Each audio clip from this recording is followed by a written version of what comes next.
வணக்கம் நண்பர்களே, welcome to my channel let's play fantasy. இன்னைக்கு நம்ம என்ன மேட்சுக்கான ப்ரெடிக்ஷன் பார்க்க போறோம்னா, டிஎன்பிஎல்ல 7வது மேட்சான மதுரைக்கும் நம்ம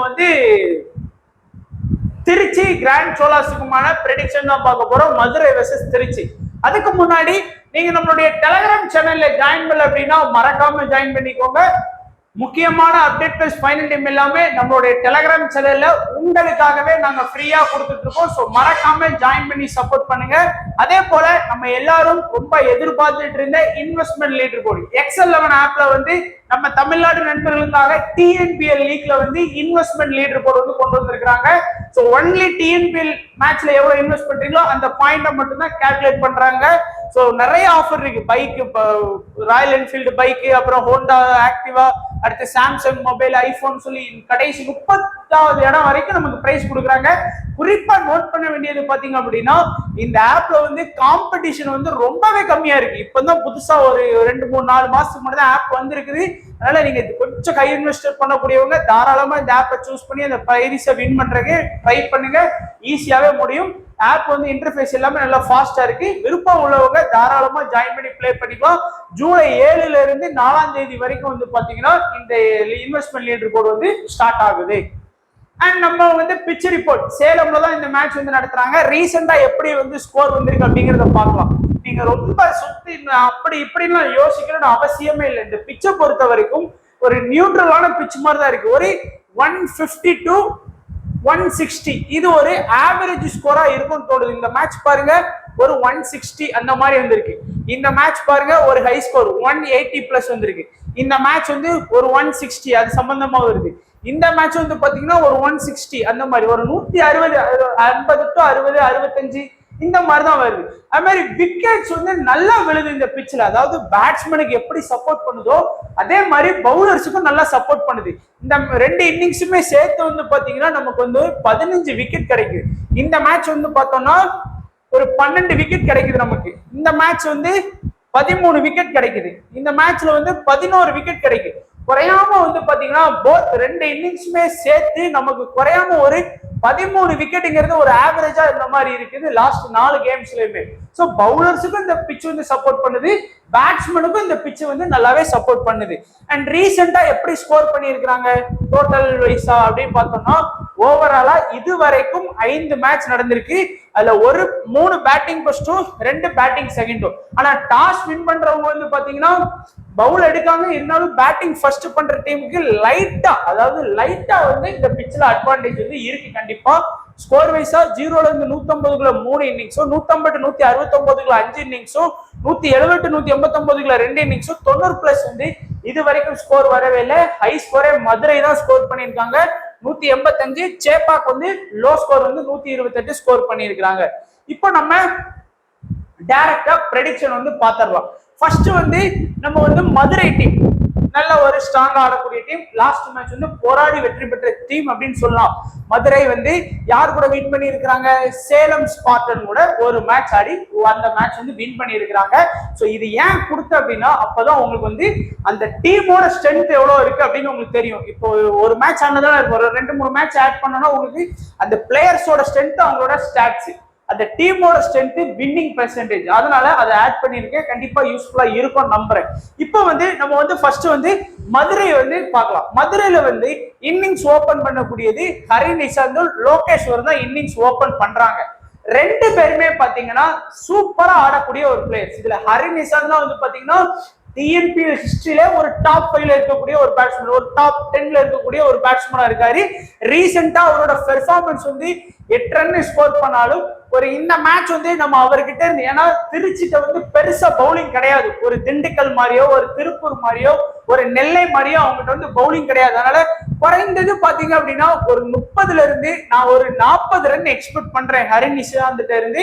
அவரோட ஃபேண்டசி பாயிண்ட் ஒரு 40 பாயிண்ட் நான் ஷுவரா கிடைக்கும் நான் நம்புறேன். அதே மாதிரி லோகேஸ்வர்ட்ட பாத்தீங்கன்னா நம்ம ரொம்ப ரன் எக்ஸ்பெக்ட் பண்ணல. ஆனா அவர் ஒரு ஹார்ட் ஹிட்டர். ஆனா குறிப்பா ஒரு ஆவரேஜா ஒரு 20ல இருந்து 30 ரன் நான் எக்ஸ்பெக்ட் பண்றேன். பிளஸ் அவர்கிட்ட விக்கெட் கீப்பர் அப்படிங்கிற ஒரு ஆப்ஷன் இருக்கு. விக்கெட் கீப்பரோட ஆப்ஷன் ஒரு கேட்சுக்கு வந்து பாத்தீங்கன்னா 8 பாயிண்ட்.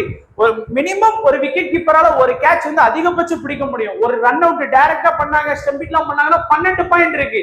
இல்ல நான் இதுல இருந்தாங்கன்னா அதுக்கு பாயிண்ட் இருக்கு. அப்படிங்கும் போது லோகேஸ்வரால கண்டிப்பா வந்து பாத்தீங்கன்னா ஒரு wicket keeper plus batsman, opening பேட்ஸ்மேனால 50 பாயிண்ட் அப்படிங்கிறது ஈஸியாவே பெற முடியும்.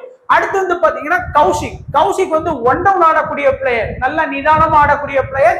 பிளஸ் அவர்கிட்ட வந்து பவுலிங் ஆப்ஷன் இருக்கு. ரீசெண்டா நடந்த மேட்ச்ல 57 ரன் ஸ்கோர் பண்ணாரு. பிளஸ் 2 ஓவர் வந்து பாத்தீங்கன்னா பவுல் எடுத்தாரு. அதுவும் மிடில் தான் எடுக்காரு. அந்த 1 to 6 பவர் பிளேலயும் எடுக்கல, டெத்லயும் ஒரு எடுக்கல, 17 to 20 எடுக்கல. அந்த மிடில் தான் அந்த பவுலிங் ஆப்ஷன் எடுக்கிறாரு.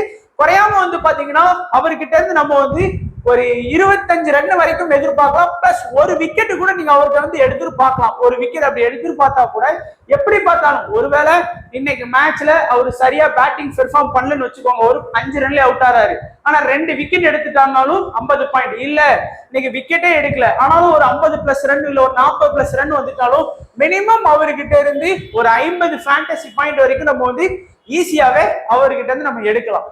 அடுத்து வந்து பாத்தீங்கன்னா சசிதேவ் பொறுத்த வரைக்கும் கொஞ்சம் எக்ஸ்பீரியன்ஸ் இருக்கு. ஆனாலும் வந்து பாத்தீங்கன்னா கொஞ்சம் அந்த டாப் 3ல ஆடக்கூடிய பிளேயர்ஸ் லெவலுக்கு வந்து பாத்தீங்கன்னா ஆடுவாரா அப்படிங்கிறது கொஞ்சம் கஷ்டம். அதனால ஒரு 15ல இருந்து ஒரு 20 ரன் வரைக்கும் அவரால் ஸ்கோர் பண்ண முடியும். ஒரு 20 ஃபேண்டசி பாயிண்ட் வேணா நீங்க அவர்கிட்ட இருந்து இந்த மேட்ச்ல எதிர்பார்க்கலாம்.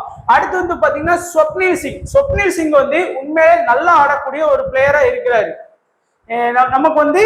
ஏன்னா ஸ்வப்னில் சிங்கை பொறுத்த வரைக்கும் எப்படி பார்த்தாலும் அவர் வந்து ஸ்டார்டிங்ல வந்து பாத்தீங்கன்னா ஸ்பின்னர் அட்டாக் வந்ததுதான் ஸ்வப்னில் சிங் தான் உள்ள வர்றாரு. ரீசெண்டா அவரோட ஸ்கோரும் பாருங்க, பேட்டிங்ல சரியா பெர்ஃபார்ம் பண்ணல, ஆனாலும் ஒரு விக்கெட் எடுத்து 25 பாயிண்ட் பிளஸ் பிளேயிங் லெவல்ல இருந்த பாயிண்ட், ஒரு ரன்னு, இந்த மாதிரி ஃபீல்டிங், ஒரு கேட்ச் எல்லாம் பிடிச்சாரு. அப்படிங்கும் போது ஸ்வப்னில் சிங் இருந்து நம்ம வந்து பேட்டையும் எதிர்பார்க்கிறோம், பவுலிங்கும் எதிர்பார்க்கிறோம். அப்படிங்கறதுனால நீங்க தாராளமா அது ரொம்ப நீங்க ஹை பாயிண்ட் எதிர்பார்க்கணும் கிடையாது. மினிமம் ஒரு 30 பாயிண்ட் அவர்கிட்ட இருந்து எதிர்பார்த்தா கூட ஓகேவா தான் இருக்கும். அதுக்கு அடுத்து வந்து பாத்தீங்கன்னா சரவணனை பொறுத்த வரைக்கும் நீங்க வந்து ஒரு ஆவரேஜா ஆடக்கூடிய ஒரு பிளேயர். அவர்கிட்ட வந்து ரெண்டுமே பெஸ்ட் கிடையாது. இப்ப சில ஆல்ரவுண்டர்லாம் 4 ஓவர் பேட்டிங்கும் பண்ணுவாங்க, 4 ஓவர் பவுலிங் பண்ணுவாங்க, பேட்டிங்கும் பக்காவா பண்ணுவாங்க. ஆனா சரவணன் அப்படி இல்ல, ஒரு 10ல இருந்து ஒரு 20 ரன்னுக்குள்ள அடிச்சு கொடுக்கலாம். பிளஸ் அவருக்கு வந்து ஒரு சில ஆப்ஷன் வேணா இருக்கு. ஆனா எப்படி பார்த்தாலும் 2 ஓவர் பவுல் பண்ணியிருக்காரு ரீசெண்டா. மினிமம் நீங்க ஒரு 30 பாயிண்ட், ஏன்னா ஆல்ரவுண்டர் அப்படிங்கிறதுனால ஒருவேளை ஒரு விக்கெட் எடுத்துட்டு டக் அவுட்ல போனா கூட 30 பாயிண்ட் வந்துடும். அதனால நீங்க ஒரு 30 பாயிண்ட் எடுக்கலாம். அது சோ இவரை பொறுத்த வரைக்கும் எக்ஸ்பீரியன்ஸ் நல்லா இருக்கு, ஆனா வந்து பேட்டிங் ஆர்டரை பாருங்க ரொம்ப லேட்டா இறங்குறாரு. அப்படிங்கும் போது பெருசா வந்து ஸ்கோர் பண்ணி ஒரு 50 ரன்னோ 100 ரன்னோ அடிக்கிறதுக்கு வாய்ப்பு வந்து ரொம்ப கம்மி. அதனால வந்து பாத்தீங்கன்னா அதிகபட்சம் ஒரு 15ல இருந்து 25, 20 அந்த இதுக்குள்ளதான் அடிக்க முடியும். அதனால அதிகபட்சம் ஒரு 20 ஃபேண்டசி பாயிண்ட் வேணா நீங்க அவர்கிட்ட இருந்து எதிர்பார்க்கலாம். அடுத்து முருகன் அஸ்வின் இருந்து லாஸ்ட் மேட்ச் வந்து லாஸ்ட் ஓவர்ல வெளுத்து வாங்கிட்டாரு, 3 6 அடிச்சுட்டாரு. ஆனா அதை நம்ம கூட தவிர்த்துடலாம், ஏன்னா எல்லா மேட்சுமே அவருக்கு அந்த மாதிரி பேட்டிங் வாய்ப்பு கிடைக்காது. ஆனா பவுலிங்ல இருந்து 4 ஓவர் நறுக்குன்னு பவுல் பண்ணுவாரு. குறைஞ்சது வந்து பாத்தீங்கன்னா 2 விக்கெட் நம்ம அவர்கிட்ட இருந்து எதிர்பார்க்கலாம். ஒரு 60 ஃபேண்டசி பாயிண்ட் நான் அவர்கிட்ட இருந்து எதிர்பார்க்கிறேன். அடுத்து வந்து அலெக்சாண்டர் வந்து பாத்தீங்கன்னா இனிஷியல்ல பவுல் பண்றாரு, அந்த 1 to 6 பவர் பிளேல பவுல் பண்றாரு. ரீசெண்டா 3 ஓவர் பவுலிங் பண்ணி 2 விக்கெட் வந்து சேலம் ஸ்பார்டனுக்கு அகைன்ஸ்டாவே எடுத்திருக்கிறாரு.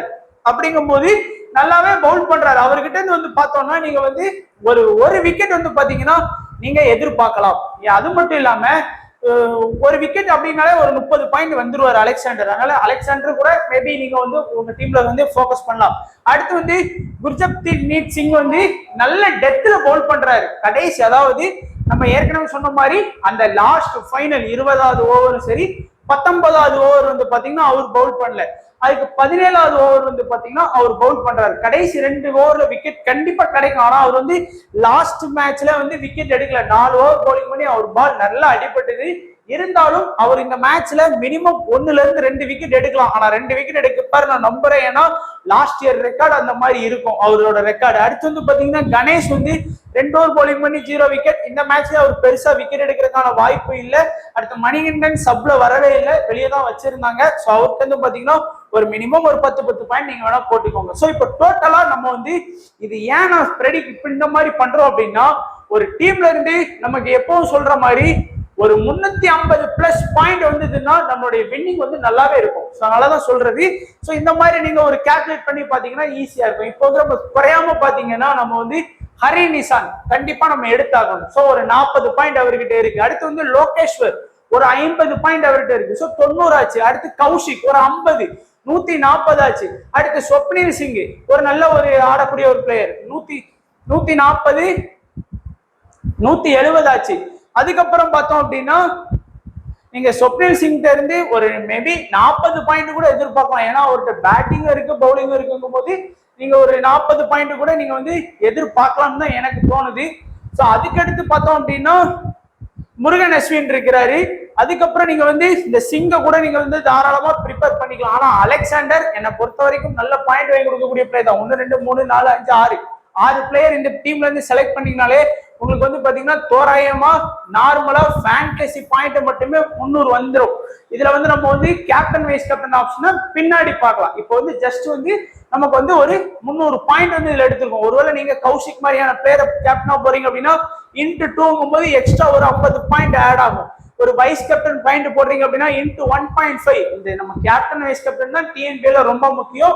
ஸோ அடுத்து டீம் ப்ரிவியூ பார்த்துட்டு நம்ம பார்க்கலாம். ஸோ கண்டிப்பா இந்த மேட்ச்ல வந்து மதுரை வின் பண்றதுக்கு பாசிபிலிட்டி ஹையா இருக்கு. ஏன்னா திருச்சியை பொறுத்த வரைக்கும் நீங்க சொல்ற லெவலுக்கு எக்ஸ்பீரியன்ஸ் பிளேயர் அப்படின்னு யாருமே இல்லை அந்த லெவலுக்கு. அதாவது நீங்க மற்ற டீம்ஸை கம்பேர் பண்ணும்போது இப்போ ஒரு திருப்பூர் எடுத்துட்டீங்கன்னா ஒரு விஜயசங்கரோ இல்ல ஒரு நட்டுவோ இருக்காங்க. இப்போ நீங்க மதுரை எடுத்துட்டீங்கன்னா கூட ஒரு கௌஷிக்கோ ஒரு சிங்கோ அடுத்தது ஹரி நிஷாந்த் இந்த மாதிரி ஓரளவுக்கு நல்ல பிளேயர் இருக்காங்க. இந்த டீம் திருச்சி கிராண்ட் சோலாஸை பொறுத்த வரைக்கும் பெருசா டீம் இல்லை.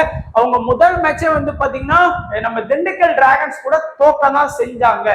இன்னிங்ஸ் ஓபன் ஆடக்கூடியது மூர்த்தியும் அகமடும் 2 பேர்ல வந்து பாத்தீங்கன்னா ஒரு ஆவரேஜா ஆடக்கூடிய பிளேயர்ஸ் தான். ரொம்ப ஹை பாயிண்ட் எக்ஸ்பெக்ட் பண்ண முடியாது. ஆனா அகமட் வந்து விக்கெட் கீப்பிங் ஆப்ஷன்ல இருக்கிறதுனால நீங்க அவர்கிட்ட இருந்து ஒரு 30 ஃபேண்டசி பாயிண்ட் எதிர்பார்க்கலாம். மூர்த்திட்ட இருந்து ஒரு 20 ஃபேண்டசி பாயிண்ட் தான் எதிர்பார்க்க முடியும். ஏன்னா ஒரு 20ல இருந்து 25 ரன் அடிச்சாலும் அப்படிதான் இருக்கும். இவரும் வந்து பாத்தீங்கன்னா ஒரு 15ல இருந்து ஒரு 20 ரன் வரைக்கும் தான் அவராலே ஸ்கோர் பண்ண முடியும். அடுத்து திலீபனும் ரொம்ப சொல்ற லெவலுக்கு ஆவரேஜான பிளேயர் தான். அவரோட லாஸ்ட் 5 மேட்சஸ் வந்து நம்ம பார்த்தோம் அப்படின்னா ஒரு ஓகே அப்படிங்கிற மாதிரி தான் ஆடி இருக்காரு. ஒரு 20ல இருந்து 25 ரன் வேணா சராசரியா ஆடி கொடுக்கக்கூடிய ஒரு பிளேயரா தான் இருக்கிறாரு. நீங்க ஒரு 30 பாயிண்ட் வேணா அவர்கிட்ட இந்த எதிர்பார்க்கலாம். அடுத்து ஷியாம் சுந்தரும் வந்து பாத்தீங்கன்னா ஒரு ஓகே ஒரு 20ல இருந்து 25 அப்படிதான் இருக்கிறாரு. ஏன்னா ஒரு மேட்ச் கூட அவர் லாஸ்ட் 5 மேட்சா ரீசெண்டா அந்த டொமஸ்டிக் லீக் இப்போ இந்த ஒரு சும்மா அவங்க டோர்னமெண்ட் ஆடுவாங்க அதெல்லாம் வந்து பாத்தீங்கன்னா ரொம்ப பெரிய ஹை ஸ்கோர்லாம் அவர் பண்ணவே இல்லை. அதனால அவர்கிட்ட இருந்து ஒரு 20ல இருந்து 25 ரன் எக்ஸ்பெக்ட் பண்ணீங்கன்னா கூட ஒரு 20 பாயிண்ட் வேணா நீங்க தாராளமா அவர்கிட்ட இருந்து எதிர்பார்க்கலாம். அடுத்து யாமல் ஒரு நல்ல ஆடி இருக்காரு. சில மேட்ச் எல்லாம் ஹிட்டர் கிடைச்ச அன்னைக்கு டே செட்டிச்சுன்னா கொண்டுருவாரு. லாஸ்ட் சீசன்ல ஒரு 90+ எல்லாம் ஸ்கோர் பண்ணியிருக்கிறாரு. நீங்க அவர்கிட்ட இருந்து ஒரு 30 ஃபேண்டசி பாயிண்ட் எதிர்பார்க்கலாம். ஏன்னா ஒரு இந்த டீம்ல கொஞ்சம் எக்ஸ்பீரியன்ஸ் பிளஸ் கொஞ்சம் நல்லா ஆடக்கூடிய பிளேயரா இருக்கிறாரு. ஒரு 25ல இருந்து ஒரு 35 ரன் வரைக்கும் வேணா அடிச்சு கொடுக்கலாம். அடுத்து சோனி யாதவ் சாரி நம்ம சோனி யாதவ் பொறுத்த வரைக்கும் பேட்டிங் பிளஸ் பவுலிங் பண்ணக்கூடிய ஒரு பெஸ்ட் ஆல்ரவுண்டர் இந்த டீம்ல கொஞ்சம் உருப்படி அப்படின்னு சொல்லலாம். அப்படின்னா இவரை வந்து சொல்லலாம். ஏன்னா ஒரு லீடிங் கேப்லாம் வாங்கியிருக்காரு ஒரு சீசன்ல பிளஸ் 4 ஓவர் பவுலிங்கும் பண்றாரு. மினிமம் பாத்தீங்கன்னா அவர்கிட்ட இருந்து நீங்க ஒரு 25ல இருந்து 30 ரன் எக்ஸ்பெக்ட் பண்ணி ஒரு விக்கெட்டும் நீங்க வந்து எதிர்பார்க்கலாம். அப்படிங்கறதுனால நான் குறையாம வந்து பாத்தீங்கன்னா ஒரு 60 பாயிண்ட் வந்து பாத்தீங்கன்னா யாதவ் வந்து எதிர்பார்க்கிறேன். அடுத்து ராஜ்குமாரும் ஒரு டீசென்டான ஒரு ஆல்ரவுண்டர். அவர் பேட்ல இருந்து ஒரு 20 ரன் எதிர்பார்க்கலாம். பிளஸ் 2 ஓவர் வந்து ரீசெண்டா பவுல் பண்ணியிருக்கிறாரு. நீங்க ஒரு விக்கெட் எதிர்பார்த்தீங்கன்னா கூட மினிமம் ரொம்பலாம் வேணாம். ஒரு இப்ப சப்போஸ் இன்னைக்கு மேட்ச்ல அவருக்கு வந்து பவுலிங் சரியாவே பண்ண முடியல, ஆனா ஒரு 25 ரன் அடிச்சிட்டாருனா கூட 30 பாயிண்ட் வாங்கிடுவார். இல்ல இன்னைக்கு டக்ல போயிட்டாரு, ஒரு விக்கெட் எப்படியோ அந்த 2 ஓவர்ல பவுலிங் பண்ணி எடுத்துட்டாருனாலும் மினிமம் அந்த 30 ஃபேண்டசி வந்துடும். அடுத்து ஆண்டனியை பொறுத்த வரைக்கும் பாத்தீங்கன்னா ஒரு ஆவரேஜான ஒரு பிளேயர் அந்த டீமோட கேப்டனா இருக்கிறாரு. சோ மினிமம் ஒரு 30 பாயிண்ட் எதிர்பார்க்கலாம். லாஸ்ட் மேட்ச்ல சரியா எதுவுமே பண்ணல.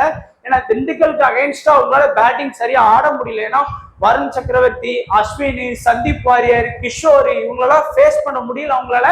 ஆனா இன்னைக்கு வந்து மதுரை கிட்ட கொஞ்சம் பவுலிங் வீக்கா இருந்தாலும் சில லூஸ் ஓவர்ஸ் இருக்கு. ஆனா அங்க திண்டுக்கல்ல லூஸ் ஓவர்ஸே இல்லை. Varun IPL level player, Ashwin வந்து international level player, Sandeep Warrier IPL level player, Kishore okay அப்படிங்கிற மாதிரியான பிளேயருங்கிறதுனால பெருசா ஸ்கோர் பண்ண முடியல. ஸோ எல்லா மேட்சும் அவங்க ஃபிளாப் பண்ணணும் ஆவான்னு சொல்ல முடியாது, ஏதாவது லூஸ் ஓவர் கிடைச்சா அடிப்பாங்க. அடுத்து சரவணகுமார் வந்து ரீசெண்டா 3 ஓவர் பவுலிங் பண்ணி விக்கெட் எடுத்திருக்கிறாரு. ஓரளவுக்கு ஓகேவா இருக்கக்கூடிய பவுலர். ஒரு விக்கெட் வந்து பாத்தீங்கன்னா நீங்க கண்டிப்பா எதிர்பார்க்கலாம், ஒரு 30 ஃபேண்டசி பாயிண்ட் எதிர்பார்க்கலாம்.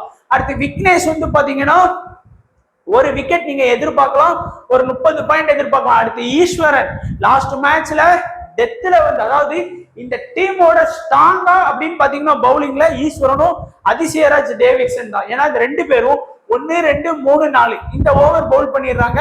பிளஸ் அந்த 5 6 பவுல் பண்ணாம கடைசி 20 19 18 17 இந்த 4 பவுல் பண்றாங்க, இந்த 4 பவுல் பண்றாங்க. டோட்டலா 8 ஓவர். 2 பேரும் வந்து பாத்தீங்கன்னா பயங்கரமா விக்கெட் எடுக்கிறதுக்கு வாய்ப்புகள் அதிகமா இருக்குது. அதனால அந்த டேவிட்சனும் ஈஸ்வரனும் சேர்ந்து பாத்தீங்கன்னா ஆளுக்கு 2 விக்கெட், ஒரு 60 பாயிண்ட் எடுக்கலாம். இல்ல நம்ம கணிப்பு ஒருவேளை வந்து பாத்தீங்கன்னா டேவிட்சன் ஒரு 3 விக்கெட், ஈஸ்வரன் ஒரு விக்கெட்னாலும் எப்படி பார்த்தாலும் அந்த 60 120 பாயிண்ட் கிட்ட எதிர்பார்க்கலாம் இவங்க 2 பேர்ட்ட. ஏன்னா இனிஷியல் பிளஸ் டெத் இருக்கு. குறிப்பா ஃபர்ஸ்ட் பவுல் பண்ணாங்க அப்படின்னா கண்டிப்பா 2 பேரையுமே எடுத்துக்கோங்க. ஏன்னா டெத்ல வந்து கண்டிப்பா பவுல் பண்ண வேண்டிய ஆகும். செகண்ட் இன்னிங்ஸ்னா கூட ஒருவேளை மேட்சை சீக்கிரமா பினிஷ் பண்ணிட்டாங்கன்னா கூட ஓவர் கிடைக்காம போகலாம். இந்த டீமை பொறுத்த வரைக்கும் பாத்தீங்கன்னா நம்ம வந்து அகமட் எடுத்துக்கலாம். ஏன்னா அந்த விக்கெட் கீப்பிங் ஆப்ஷன் இருக்கிறதுனால நான் அவரை எடுக்கிறேன். ஒருவேளை அவருக்கு பதிலாக நீங்க வந்து யாமல கூட நீங்க வந்து தாராளமா ட்ரை பண்ணிக்கலாம், அது உங்களுடைய விருப்பம்.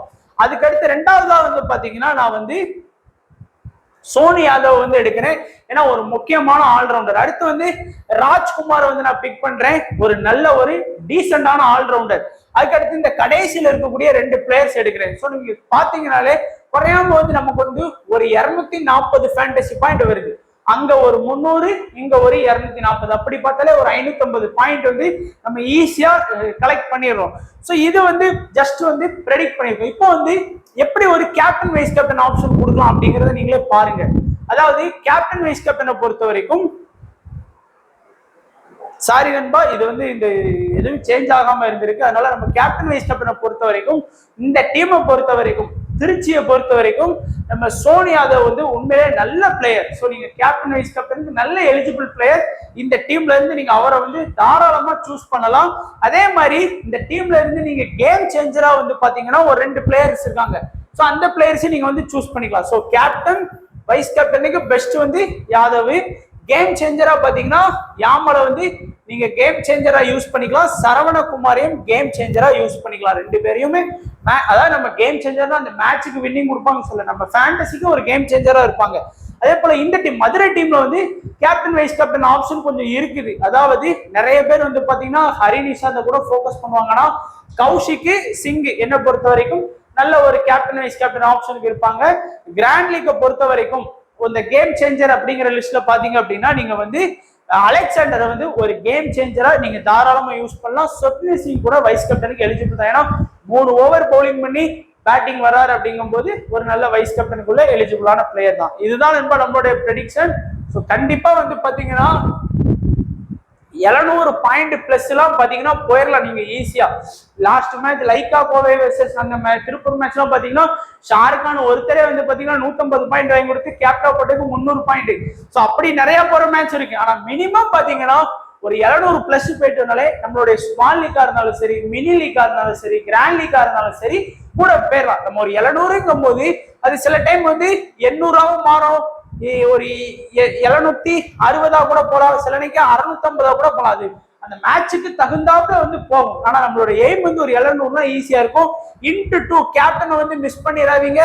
இன்டு 1.5 விசியை வந்து மிஸ் பண்ணிடாதீங்க. நம்மளுடைய கேப்டன் வைஸ் கேப்டன் தான் நமக்கு வந்து பெரிய ஸ்ட்ராங் இந்த மாதிரி டிஎன்பிஎல் லீக்ல. ஸோ மறக்காம நம்மளுடைய டெலிகிராம் சேனல்ல ஜாயின் பண்ணி வீடியோ போடுறோம். ஸோ கண்டிப்பா லைக் பண்ணுங்க. அப்போதான் நமக்கு இன்னும் சப்போர்ட் பண்ணி நீங்க இன்னும் நிறைய வீடியோஸ் கண்டினியூ பண்றதுக்கு நிறைய ஹெல்ப் பண்ணுவீங்க. ஸோ மறக்காம சப்போர்ட் பண்றதுக்கு வீடியோவை கிளிக் பண்ணாம போயிடாதீங்க. வீடியோ லைக் பண்ணிடுங்க, உங்களுடைய ஃப்ரெண்ட்ஸ் எல்லாருக்குமே ஷேர் பண்ணிடுங்க. ஸோ வீடியோ பார்த்த எல்லா நண்பர்களுக்கும் நன்றி, வணக்கம். தேங்க்ஸ் ஃபார் வாட்சிங் நண்பா.